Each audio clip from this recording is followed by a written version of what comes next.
ఇవి మా గార్డెన్లో వచ్చిన నోని ఫ్రూట్స్ అండి. నోని ఫ్రూట్స్ చాలా మెడిసినల్ ఫ్రూట్స్ అనమాట. సో చాలా ఈజీగా మన గార్డెన్లో గ్రో చేసుకోవచ్చండి.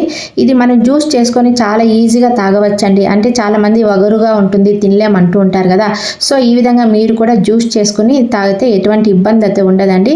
సో ఈ జ్యూస్ నేను ఒక ఆయుర్వేదం డాక్టర్ చెప్పిన పద్ధతిలో తయారు చేయడం జరిగిందండి. నేను 2 నోని ఫ్రూట్స్ తీసుకుంటున్నానండి. ఒక పావు కేజీకి తక్కువ ఉన్నాయి. అంటే 1/2 లీటర్ వాటర్ పోసి ఇలా బాయిల్ చేస్తున్నాను కుక్కర్లో.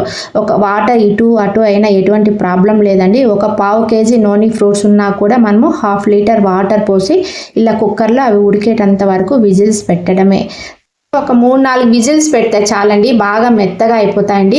తర్వాత మనము కుక్కర్కున్న క్యాప్ని ఇలా తీసేయండి. తర్వాత మనకి వేడిగా ఉంటాయి కదా, వాటర్ బాగా చల్లారిన తర్వాత ఈ నోని ఫ్రూట్స్ని మాత్రం పక్కకు తీసేసి చేత్తో అండి ఇలా బాగా మెత్తగా అనేస్తే గుజ్జుగా బాగా వచ్చేస్తుందండి. చూడండి ఎంత మెత్తగా అయిపోయింది కదా. ఇందులో మనకి సీడ్స్ కూడా ఉంటాయండి. సీడ్స్ కూడా మనకి ఆల్రెడీ బాయిల్ చేసాం కాబట్టి మెత్తగా అయిపోతుందండి. ఈ గుజ్జును మనము ఇప్పుడు అంటే సీడ్తో సహా ఆల్రెడీ చల్లారిపోయింది, మెత్తగా అయిపోయింది కదా. ఈ గుజ్జునంతా మిక్సీలో వేసేసి ఉడకబెట్టిన నీళ్ళతో పాటు మళ్ళీ ఎక్స్ట్రా 1/2 లీటర్ వాటర్ని పోసి మళ్ళీ మనము గ్రైండ్ చేయాలండి. జ్యూసీగా వచ్చేస్తుంది అనమాట గ్రైండ్ చేస్తే. సీడ్స్ ఏం ప్రాబ్లం కాదు, మిక్సీ బ్లేడ్స్ ఏం డ్యామేజ్ కావండి, ఎందుకంటే ఆల్రెడీ మనం బాయిల్ చేసాం కదా.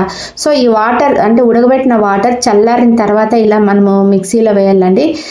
మిక్సీలో వేసిన తర్వాత మళ్ళీ మనం ఒక రౌండ్ 2-3 రౌండ్లు ఇలా తిప్పామనుకోండి బాగా మెత్తగా అయిపోతుంది. సో మనకి అటు ఇటుగా 800 ml నుంచి 850 ml వరకు మనకు తయారవుతుందండి. చాలా మెడిసినల్ ఫ్రూట్ అనమాట నోని ఫ్రూట్. సో గ్రాఫ్టెడ్ మొక్కలు కొనుక్కున్నాం అనుకోండి టెర్రస్ పైన ఈజీగా మనము గ్రో చేసుకోవచ్చండి.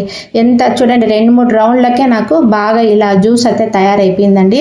తర్వాత మళ్ళీ మనము దీన్ని 3 minutes వరకు మళ్ళీ మరిగించాలండి. ఓన్లీ 3 నిమిషాలు మాత్రమే మరిగించాలి. సో నోని ఫ్రూట్స్ తినలేమని చాలా మంది అంటుంటారండి. ఈ విధంగా మనము తయారు చేసుకొని గాజు సీసాలో నిల్వ చేసుకోవచ్చండి. గాజు సీసాలో నిల్వ చేసుకొని ఫ్రిడ్జ్లో పెట్టుకున్నాం అనుకోండి ఎప్పటికీ నిల్వ ఉంటుందండి.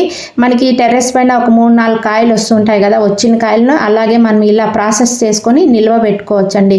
రోజు మార్నింగ్ 2 స్పూన్స్, ఈవినింగ్ 2 స్పూన్స్ తాగడం వల్ల చాలా హెల్త్ బెనిఫిట్స్ ఉంటాయండి. ఇలా మనము తయారైన తర్వాత బాగా చల్లారుతుంది కదా, అప్పుడు మనము అంటే గాజు సీసాలోనే దీన్ని నిల్వ చేయాలండి. స్టీల్ కానీ అల్యూమినియంలో కానీ ఎటువంటి పరిస్థితుల్లో నిల్వ చేయకూడదండి. డాక్టర్ అయితే ఖచ్చితంగా చెప్పారండి. ఇలా గాజు సీసాలోనే మనము నిల్వ చేయాలి.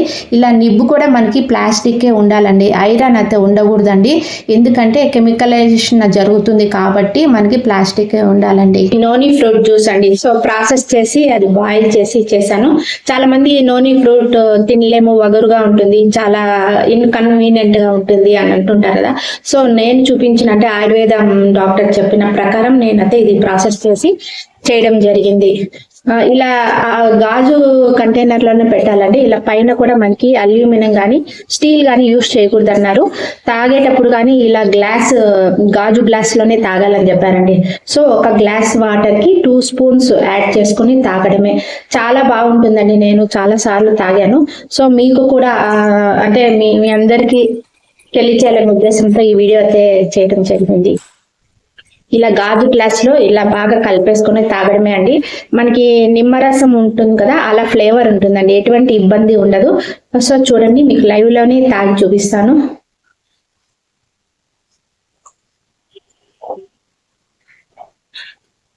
చాలా బాగుందండి, ఎటువంటి ఇన్కన్వీనియంట్ లేదు, ఎటువంటి ప్రాబ్లం కూడా లేదండి. సో నోని ఫ్రూట్ ని ఈ విధంగా మీరు కూడా ప్రాసెస్ చేసుకుని తాగండి.